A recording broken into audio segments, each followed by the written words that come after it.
Welcome to the Everyday PM podcast, the podcast where we discuss project management principles for your everyday life.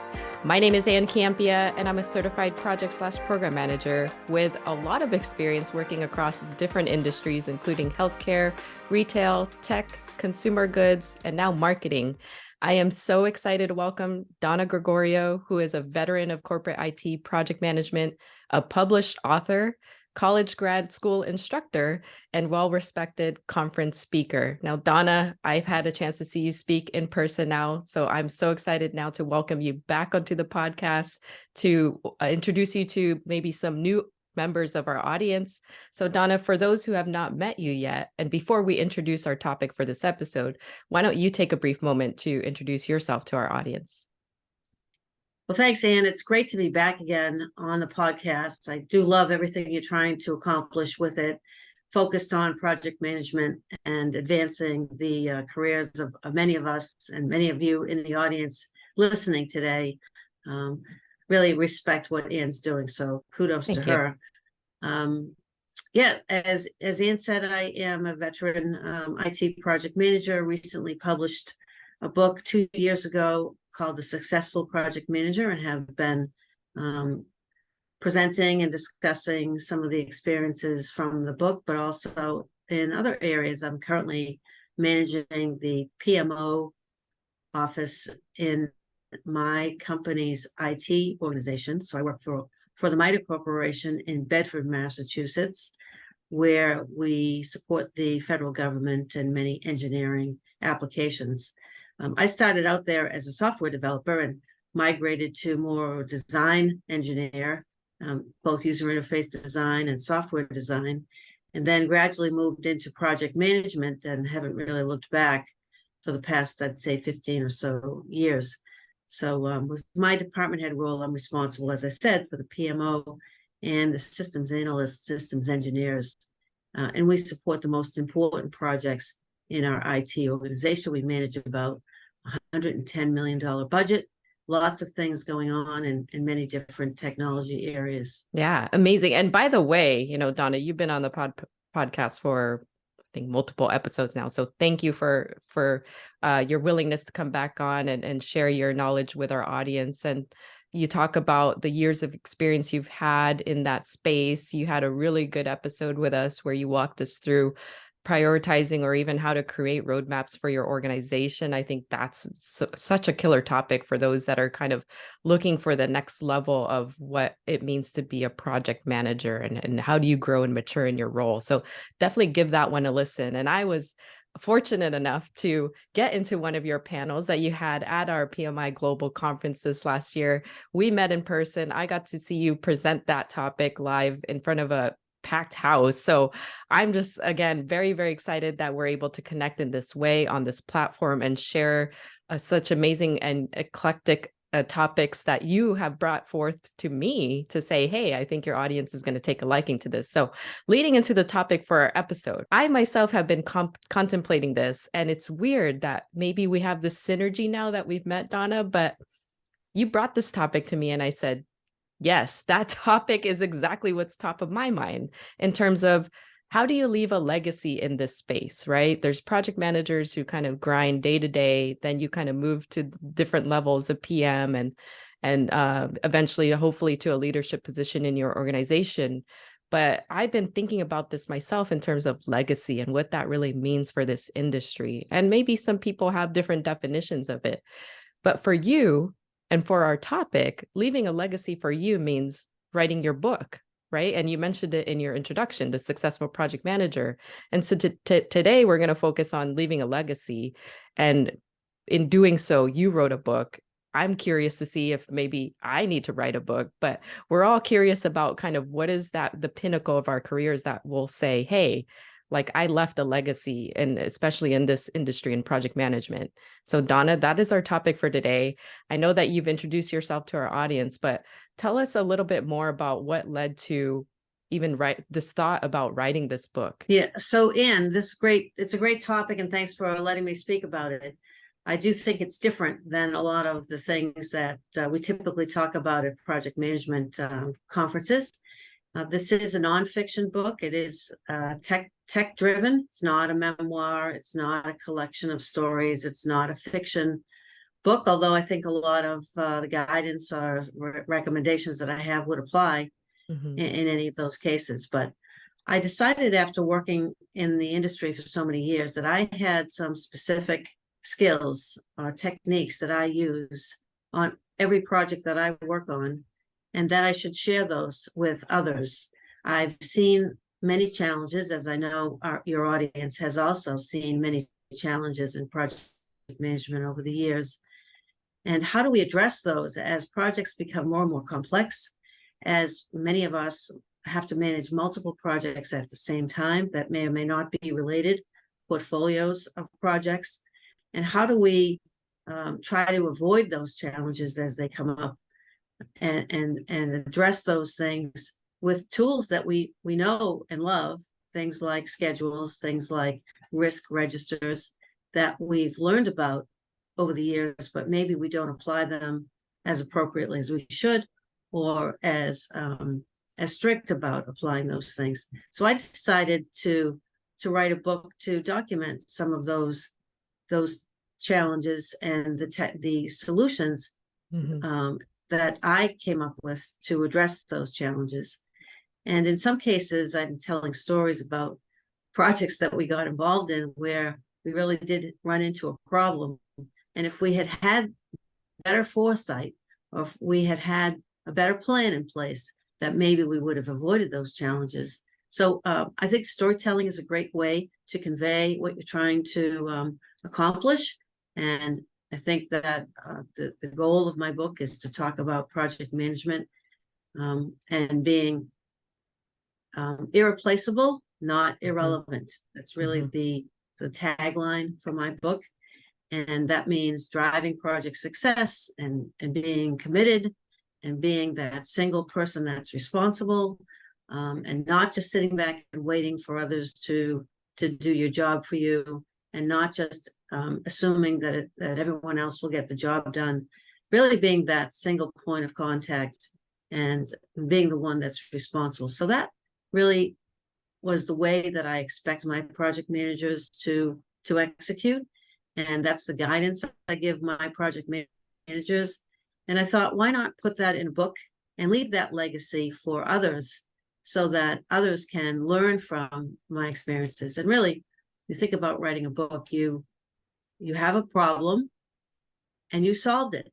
And so now it's time to tell everyone how you solved it so that they can hopefully follow in your footsteps, and also so that you can achieve the recognition that you deserve for that hard-earned experience that you've had.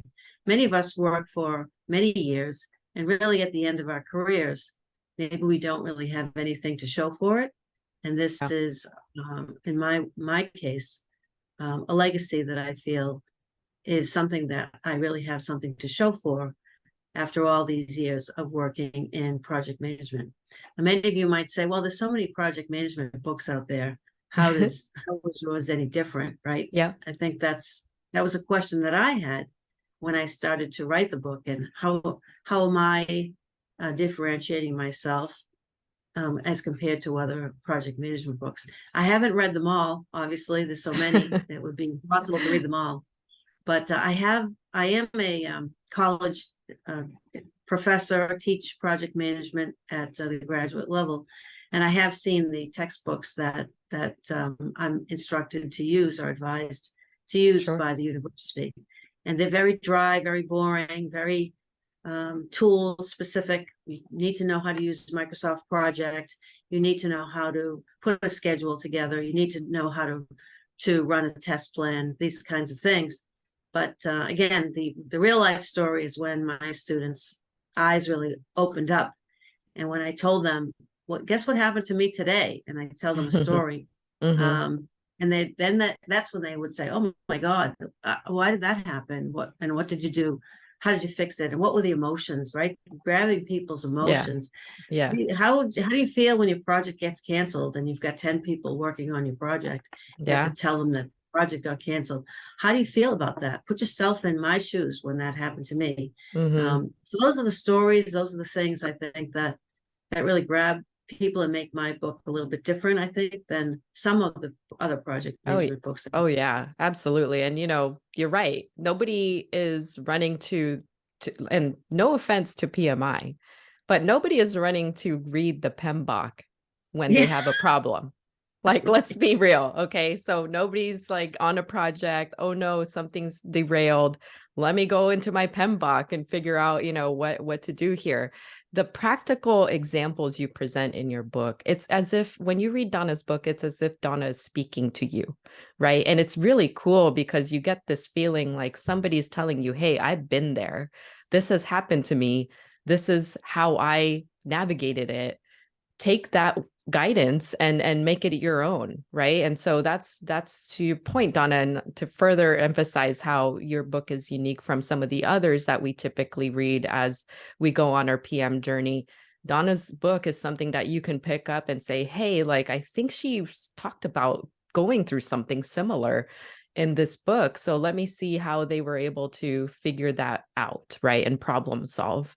And that's the beauty of what we do, right? Is that best practices, it's the sharing of the knowledge. It's having somebody stumble so that you don't have to the next go around. And Donna does that, and she does that successfully in her book. And I just got this like deja vu of our first podcast episode together speaking about your book. So I do want to make sure I shout out that podcast episode, because it was great to hear you kind of just talk through all of the challenges that even writing the book presented, right?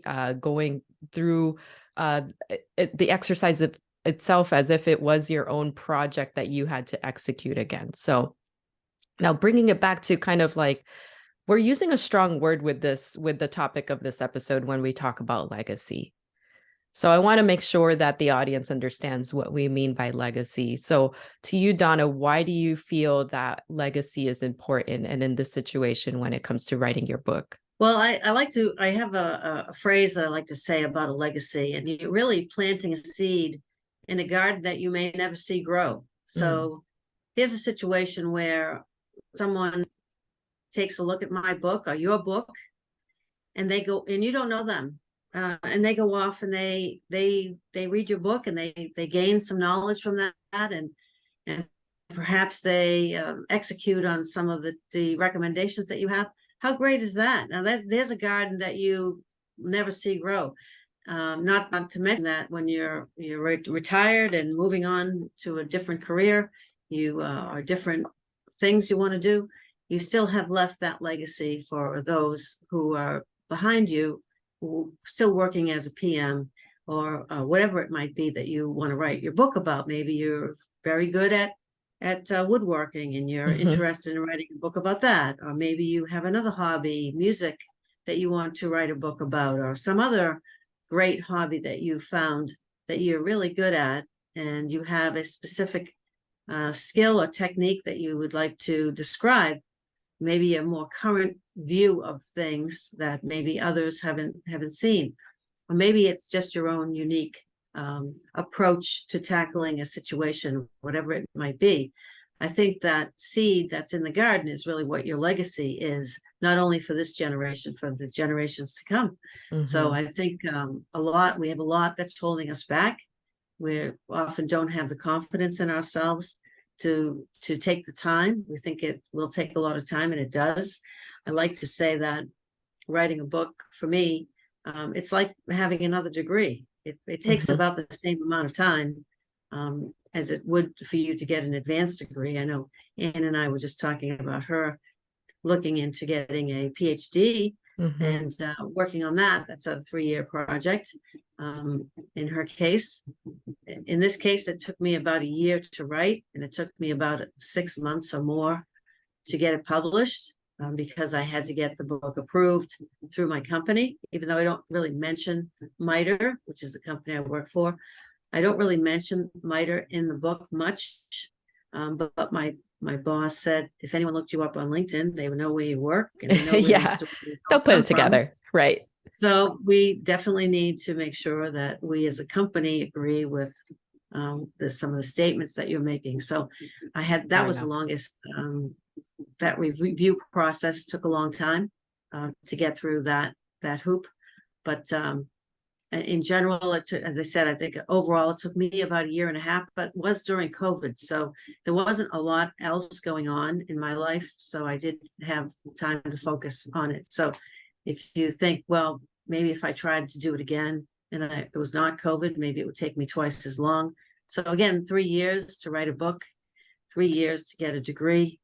I think it was cheaper than it will be for you to get a degree. That is very true.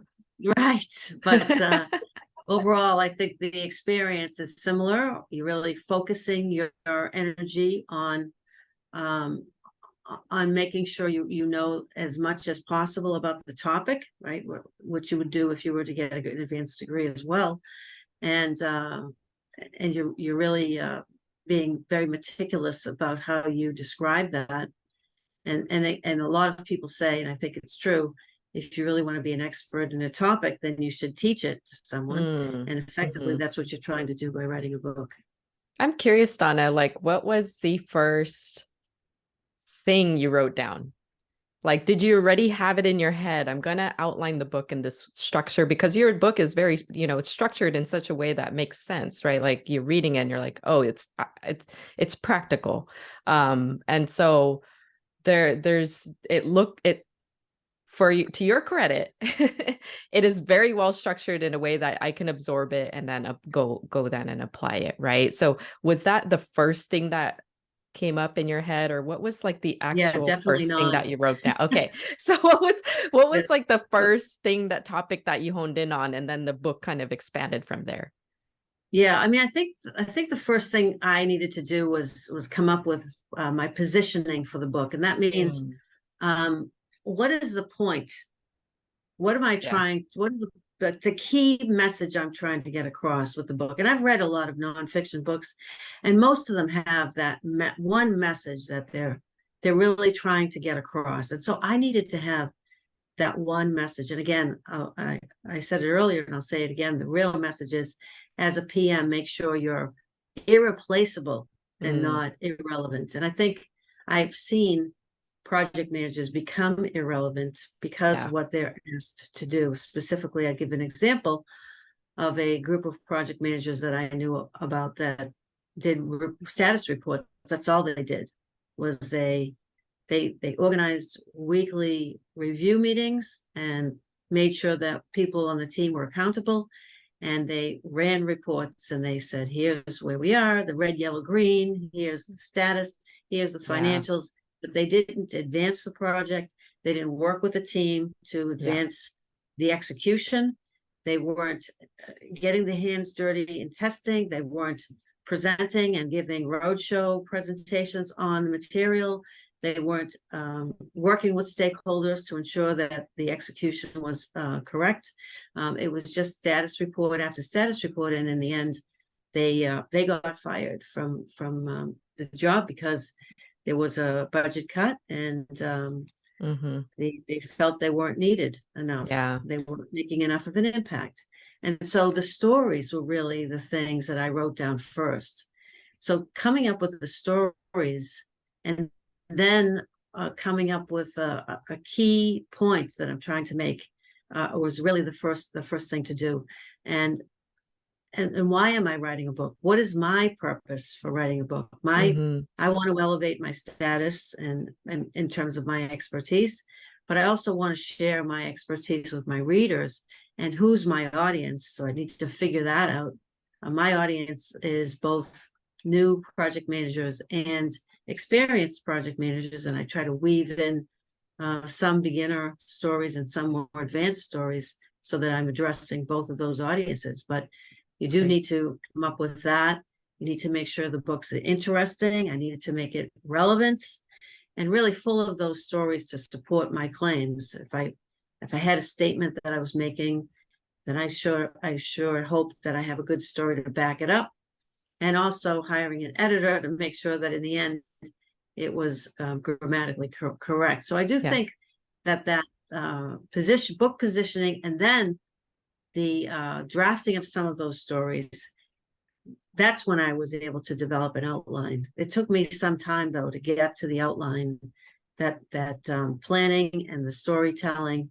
I ended up writing about 12 or 15 stories, and I ended up only publishing 8 of those stories. The rest I didn't think were that interesting, to be honest.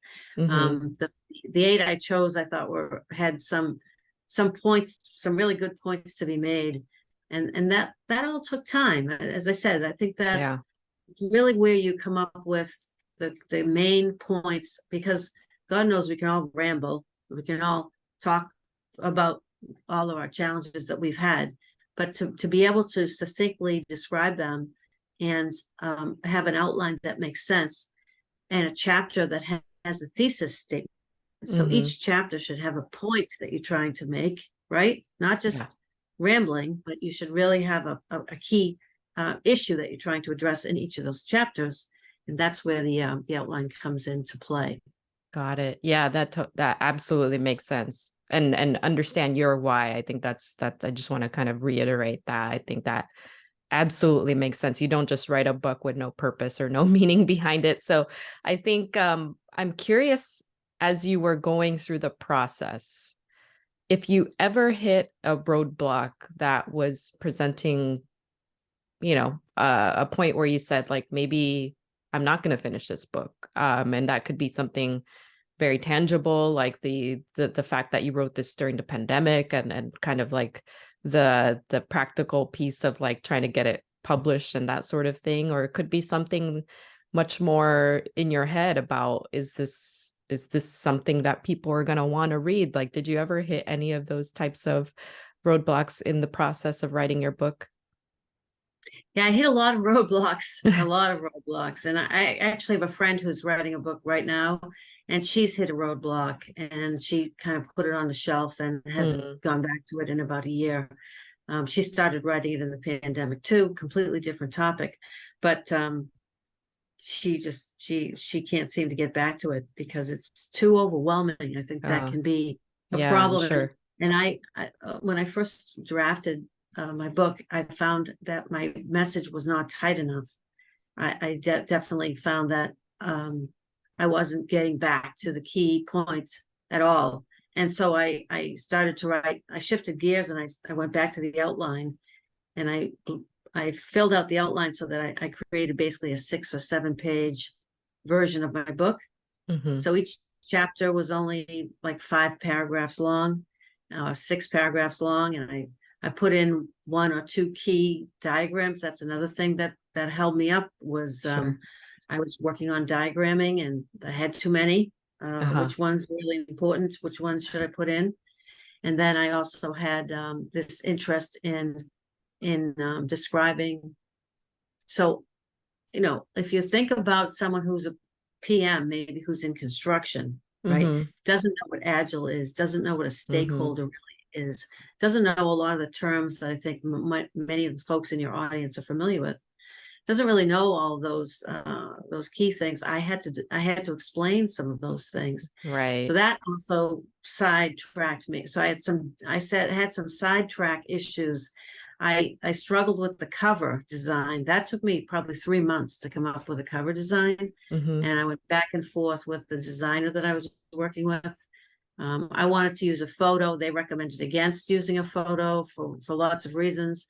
I wanted it to be very detailed with lots of things, and they recommended, no, keep it simple. We went back and forth. Yeah. I mean, there's a lot of things that, and then my boss had a lot of recommended changes. Sure. And I'll give you an example. So at one point in the book, I'm trying to hook people in so they're interested in reading. So I'm trying to add some drama to my stories. So I said, oh, these project managers all got fired. And it was because the managers were directing them to only do status reports. And it was the managers that ended up firing them. And so he didn't like the way I was putting down the managers. He said, you sound very negative on management, and we don't want to give that message. So I had to go back through the whole book and take out and soften.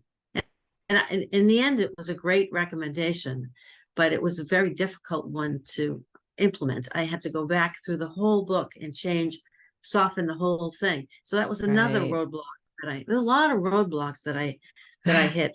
Fortunately, I hired a great editor, professional editor, and he helped me format it for Amazon.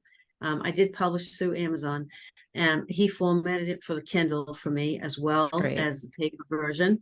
He also has done many book publishing through Amazon, so he knew the process. He helped me find the way to get the ISBN number, which I didn't understand how to do, even though there are really good instructions on how to do that on Amazon. I was a little lost in figuring that out. We spent a whole Sunday together on the phone, walking through the whole Amazon process, Hmm. and we hit a couple of roadblocks there. Formatting was incorrect. He had to go back and fix it, and then I built my own website, which again can be time consuming and expensive if I did it myself, but others, Hmm. if you hired someone to do that, I would imagine that could be a roadblock as well. So, lots of roadblocks leading into actually writing and finishing the book. I had a format for each chapter, but not everyone follows that approach. I had a Sure. formula. Maybe other people don't like that formula. Sure. That helped me to focus a little bit better. I did all the stories, and then I did all the diagrams, and then I did all of the explanations of terms like stakeholder and agile and things like that. And then I had a checklist at the end of each chapter. I did all the checklists. So I kind of flowed through the book all at the same time. Then I read the whole thing, and there were Hmm. pieces of it I didn't like, so I went back and fixed it, and I read it all again. And so again, roadblocks, but there was a process, and I had Yeah. my own milestones that kept me accountable, that said, okay, let's get all the stories done by the end of this month, and then let's get all of the chapters drafted by the end of that month, and then let's get the introduction nailed by the end of this month, and let's get the conclusion drafted and finished by the end of that month. Then let's read through it and do the editing by. So there were steps that I put in place that really helped me to stay accountable, because as PMs, we all know we have to break down the big project into small chunks Absolutely. that are achievable, right? And we're all really good at that. So I think I applied those techniques to actually writing the book in a way that really helped me to stay on top of my own goal of getting it done. So you jump through obviously all these hurdles, you stumble, you pick things back up, you work with really good people. It sounds like, it takes a village, but also Donna, you did a lot of it on your own. You finally get the book, the actual hard copy in your hands. How does that feel? And do you feel like at that point you said, okay, this is my legacy. This is how I leave my legacy. Yeah, it was a little scary, I have to say. So I published this book, and I had two words to say, and it was now what? Oh, Now, now of what? course. I published the book, and it's like, all right, this was a big accomplishment, and I'm, proud that I actually completed it. It looks great. I'm so happy. It's terrific. It's a great accomplishment, but I didn't really know what the next steps were. And I'm sure most of your audience would be sitting and saying the same thing. Okay, you published a Hmm. book. Now what do you do with the Hmm. book? How do you get the word out about the book? How do you get people to recognize that it's of some value? Obviously, people in my inner circle here at work, and friends and family and whatnot, uh, appreciated and valued it. But to try to get the word out beyond that is much more of a challenge. So I did hire someone who helped me with a marketing plan, Great. and she was terrific. Really helped me put a media kit together, which I didn't know what that is at the time. Had no idea, but she showed me the outline for it, and I drafted it with her help. So I had that, and then she's the one who recommended that I have what she called a signature talk. And the signature Mm. talk is, so you would think it's basically taking your book and putting a presentation together, but the book is very complicated. There's a lot to say in the book, and there's no way you can present the whole book in an hour or even a half an hour.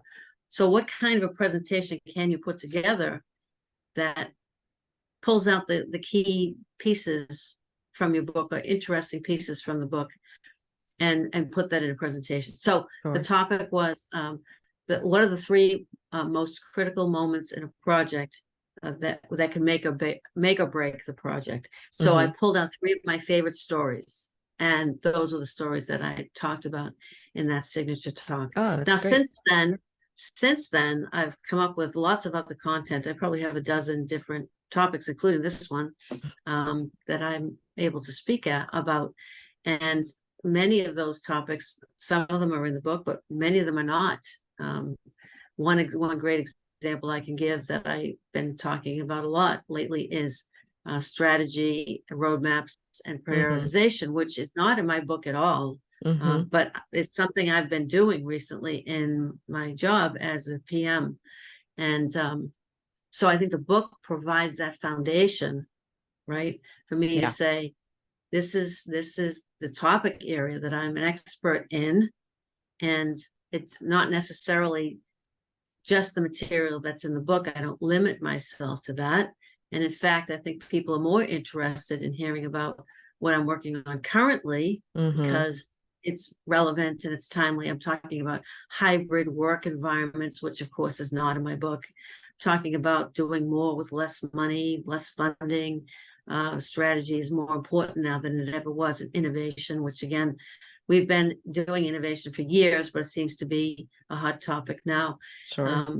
Artificial intelligence, things like that are, again, are not in my book at all, but that foundation of the book provides me that stepping stone and that authority. So when I put in a proposal for a speaking opportunity, there's more of a chance that I'll get selected because I do have the book and I do have this experience that I'm now developing based on that, attending college classes. I've given some guest lectures at college classes, and this podcast, which I love to speak on, and then the conference presentations as well. But there's a lot involved. You talk about writing a book and you think it's just the book and that's it. And there's a website that goes with it, and there's speaking engagements and other opportunities if you're a business owner. And let's say you own a bakery and you decide to write a book that has all of your favorite recipes in it. And that's great. And you'll have it, you can sell it in your store. That's terrific. But if you really want other people to hear about it, know about you, then you've got to get it out there somehow. And there's so many ways to do that today, whether it be through blogs or YouTube channels or other social media avenues. Absolutely. There's so many ways that and you need to do that. And it's doable, but it takes time and energy and some sort of direction. And I think that's part of the game. I think if you're writing a memoir about your life, you write it, you publish it, and that's it. You give it to your friends and family and you're done. And maybe you don't really need to get it out to the wider audience. But if you're interested in really leaving that legacy and having others be familiar with you and the work that you've done, then I think what you do after you publish the book is in some ways even more important than actually publishing the book itself. So what I'm hearing, Donna, is there's a door open for part 2 of the Successful Project Manager. Perhaps not to put any more pressure on you, to publish another book, but I just think, yes, exactly. It's just, I love that you've left this legacy in the form of this book. And to your point, it's kind of opened the door for so many other engagements, so many other opportunities to showcase your knowledge, to help other project managers get to where they need to be. And you've done that in so many different avenues. And I'm just very, very fortunate for the opportunity to be a part of some of those. And so if you do have an opportunity to see Donna speak, whether it's through a conference or another episode of another podcast, please do so, because I think that the more that you can listen to her, get those examples from her, understand how writing a book really is a way to leave your legacy. And for Donna, I think it's just the beginning of your legacy, to be honest with you. You just have so much knowledge and experience that you continue to share, and you yourself are still working in the space. So you continue to grow your own knowledge. And I know that as you do, you're very sharing, like willing to share everything with everybody. And I think that's one of the most important things about being a project management in our community, is that willingness to speak about best practices, to speak about your failures. And then you can do so by writing a book. So Donna, I think that will do it for you and I in this installment of the Everyday PM podcast. I know if I follow you, I implore everybody else to also follow you. But if folks want to continue the conversation with you, where can they find you online? Well, I want to say thank you again, Anne. And I also want to say, everyone out there, think seriously about writing your own book, because I think you all have stories to tell and you all have great experiences. And I think I give you all a lot of credit for paying attention to Anne's podcast and give it a try. Where they can reach me on LinkedIn, Donna Gregorio is very easy to find me on LinkedIn, and my website is donnagregorio.com. And thanks again, Ian. Appreciate the time today. Absolutely. And do also check out Donna's website. She shares a lot of these, even just like templates, and she was talking about diagrams, checklists, all that stuff that's in her book. She shares a lot of that too. So take what you can from the resources that she's willing to share with you, because I think it'll be very helpful for you as a project manager. Feel free to support, or please do support, the Everyday PM podcast. You can find us on every podcasting platform, including Apple Podcasts, Google Play, Spotify, Anchor, you name it. Just search for the Everyday PM. While you're there, give us a 5-star review, leave a comment or two about how wonderful Donna is. You can also watch the video version of this episode on my YouTube channel, youtube.com/Ann Campea. While you're there, go ahead and like this video, subscribe to the channel, and click the bell to receive notifications on when new content goes up. Thanks so much for joining Donna and I in this episode of the Everyday PM podcast. And until next time, take care.